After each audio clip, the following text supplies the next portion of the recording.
来吧，一个大家伙 P 叉出的这一款新配色的钢索，这个蓝色的版本吧，应该是一个 G2 的配色。之前它这个原色的钢索灰色版本的时候，我就觉得这个美型度真的非常高，一个漫画的一造型。其实来说，现在出钢索的厂家第三方这边是真不少，而且现在说起来这个变百科。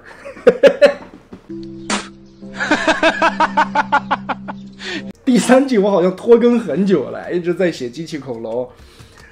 看吧，啥时候再更吧。盒子外包装直接是一个玩具产品的实物照片。纸品方面，说明书、人物卡也是牛皮纸的。配件方面有一对红色的替换手，挺漂亮的一个人形。而且整体来说呢，这一回的 G2 配色这个蓝色其实非常好看。可能在镜头里边的感光效果感觉有一点点深蓝啊，但是你用肉眼看的话，其实这个面板上边是有一种金属的颗粒感的，非常漂亮。而且肉眼看的话，也比这个会更浅一点的颜色。身上有不少的透明件的嵌入，来展现出来一些内构的细节。个头是非常大的，拿起来很重，挺砸手的。身上也有不少的合金件，而且腿部的内侧这一块增加了一些盖板，把隐藏尾巴尖的时候的那些零件全部给你堵起来了，这一点是挺好的。我觉得 NA 应该学一学这个地方啊。对比一下身高，也是依旧拿出我们的万年受害者 MP44。整体来看的话，这款 P 叉钢索的个头还是非常巨大的，它其实感觉是要比 MP08 的身高要高一些的。为什么说万年受害者呢？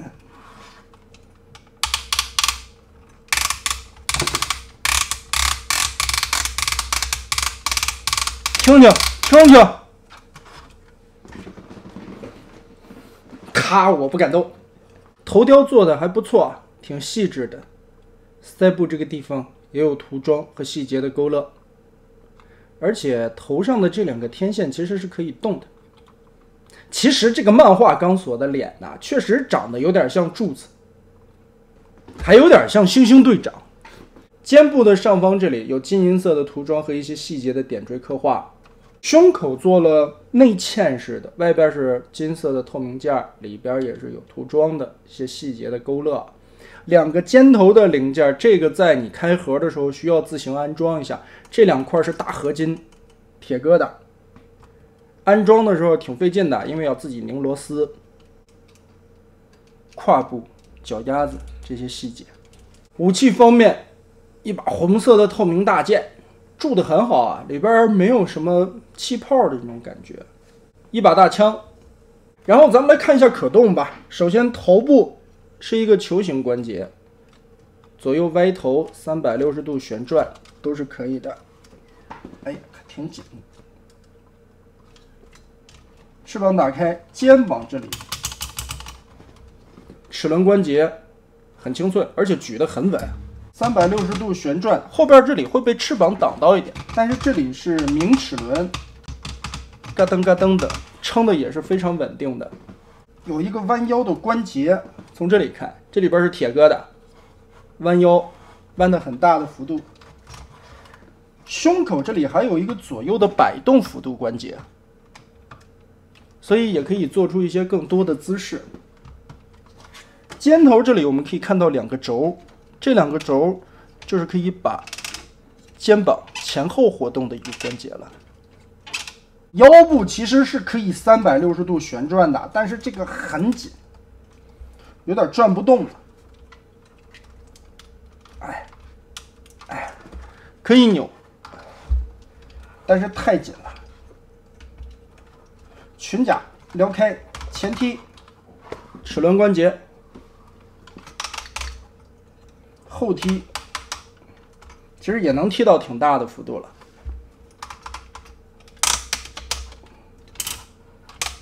侧踢也是撑得非常稳的，这么大的个头，挺重的，这个齿轮关节挺给劲儿的。大腿根部360度旋转，膝盖，MP44你出来。然后是脚丫子的左右接地，这回的接地挺怪的，它是前脚尖儿单独的一个脚尖零件啊，从这里接地。然后呢，脚后跟这里还能撇下来一个小片片，这样去接地的。中间这一块是不动的。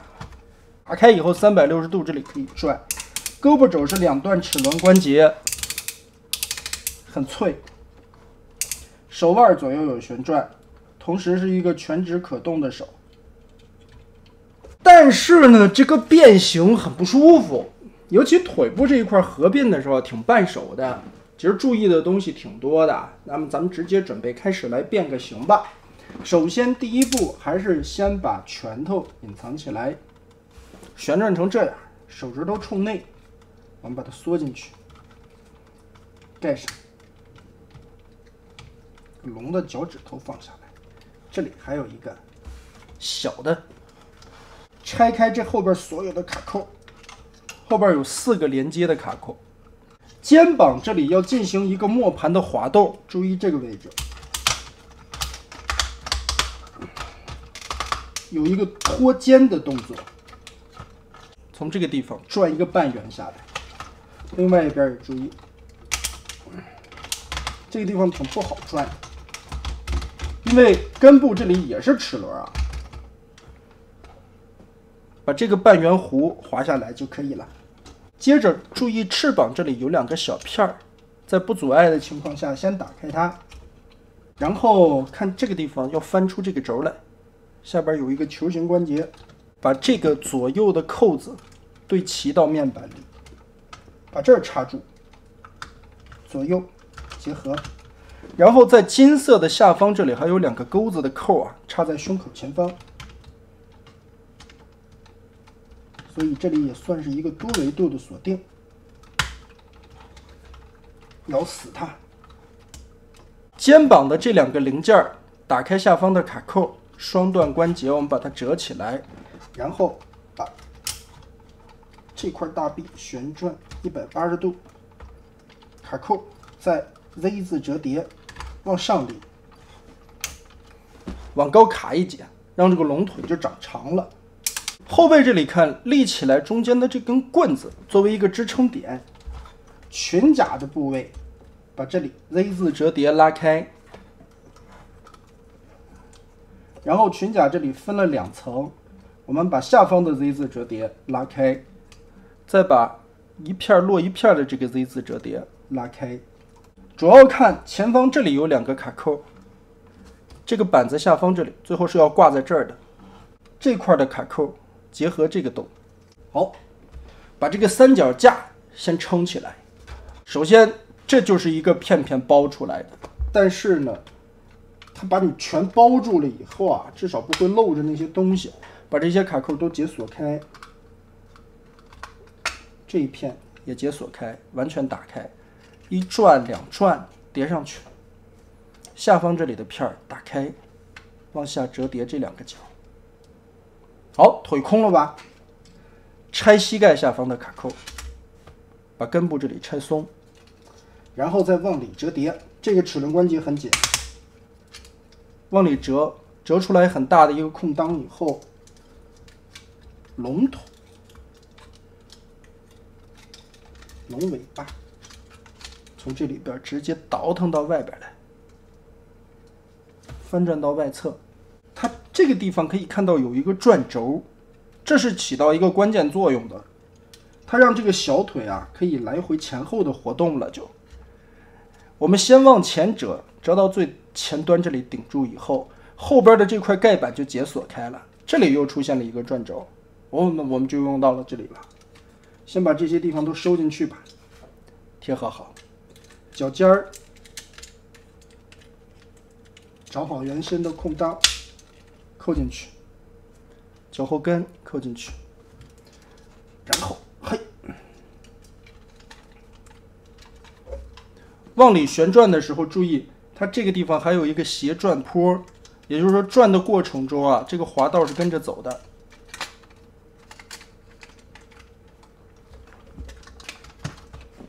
看这个角度，就套进去，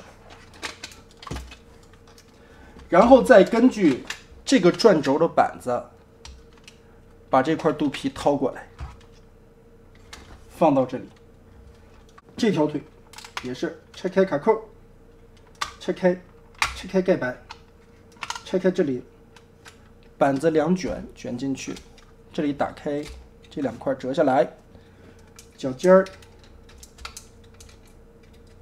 归位，斜着打收进去，然后膝盖这里打开，锁着的卡扣解开以后，把整条尾巴从里边掏出来，然后这一片往里折，这一片往里折，好。接着膝盖往前拨动，这个卡扣尺寸挺硬的，齿轮关节非常的硬，推到底，哇，整个的推到头。接着最难的一步就来了，因为这2条龙腿中间还有这些片儿要密合啊，所以当你在转动龙腿的时候啊，这个空间很局限，非常的紧张。我无奈，我只能把肩膀这个关节往前折了，先把这个滑道滑过去，然后往里卷。主要是这块板子难过，如果没有中间夹心的这块板子的话，直接就扭过来了。只能一点一点的揉啊，把这个肚皮是完全的揉过来。好，归位归位。这个时候把这儿归位，主要是这个转轴的关节，然后把这儿扭过来，卡扣扣上。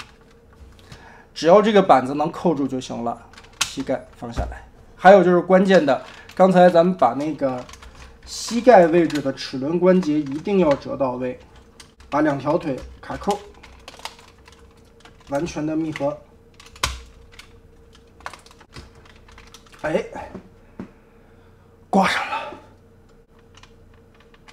这2片挂上，最后这个背后夹挂上，尾巴终于可以翻出来了。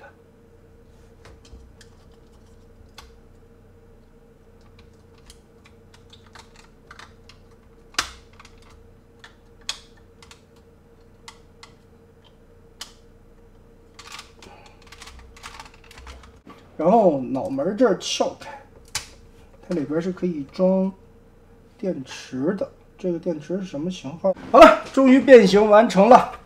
这个过程还是挺难的，挺困难的一个过程，主要是2条腿最后密合的时候，因为中间挡着一个片儿嘛，所以你得来回的借角度啊，来回的避让，才能很顺利的把这2条腿扣在一起。同时呢，因为背后这里有非常多的维度的锁定的板件，而且那些钩子了什么的，你得来回的调整，来回的找，所以这个密合的过程其实非常的不容易。但是呢，整体完成的效果还是挺高的。尤其这个漫画钢索的造型啊，嘴巴张开了以后，血盆的大口，里边还有舌头的一个零件，下方的机械质感也很强，舌头一轮一轮的刻画。脑袋里边装一颗 CR927的电池，然后就可以。大哥，给点面子，太厚了，脑门抠开。呀，整个给吸出来。好，装进去，盖上盖儿。眼睛是可以发光的，但是因为这个透明件好像有点太厚了啊，看得不太清。关一下。它是一颗磁铁开关的啊，你得用这个强力磁铁去吸它一下。但是因为这个天灵盖也太厚了啊，所以这种小磁铁也吸不到。还得开脑门，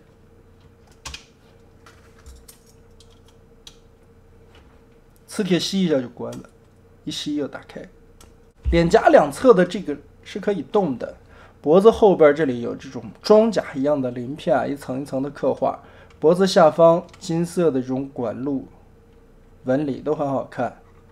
前肢这里有2段关节，手指甲这里也是可以动的。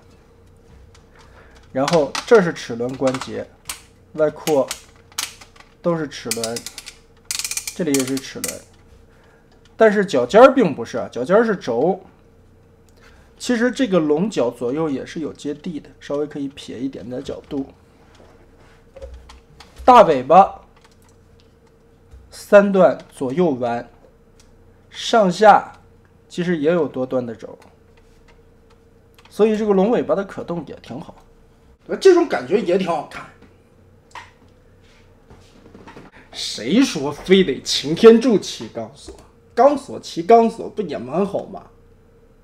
不得不说啊 ，P 叉这一回这套钢索摆在这里看的话，不论人形还是龙形，美观度方面都是非常不错的，挺好看的。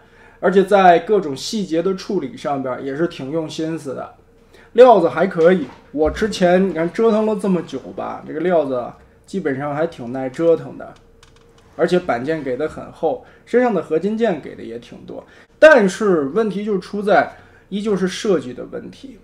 在这一块变形的时候，上半个变形还算是比较流畅的，它其实整体的一个大体框架还是没有脱离 MP08 的味道，也就是说没有脱离 G1 钢索原始的味道，只不过是它把这条尾巴给你隐藏在了小腿里边，同时在小腿外边增加了一些盖板来遮挡住这些露出来的内容。但就是因为这些盖板导致了这两块腿密合的时候啊，尤其两条腿夹在一起，中间要折叠进盖板的时候，可容纳的变形空间太少了，还是要比原来那个原色我觉得有一些厚度的增加的，所以有些卡扣会变得特别的紧。还有就是在密合背部这几块卡扣的板件的时候啊，这个地方会非常的纠结，因为你要必须把每一个齿牙掰到位，必须把每一个卡扣对准了，它才能完美的拢起来这个后背，而把这一块支撑住不塌下去。人形很帅，龙形很霸气，再加上非常硕大的一个尺寸啊，骑在一个小比例的擎天柱，刚才我们也看效果也是非常不错的。那么这一款的 P 叉钢索就是这个样子了。之前没有玩过原色的，而这一次玩了一下 G2 的配色，明显的感觉要紧很多，可能也是涂装的问题吧。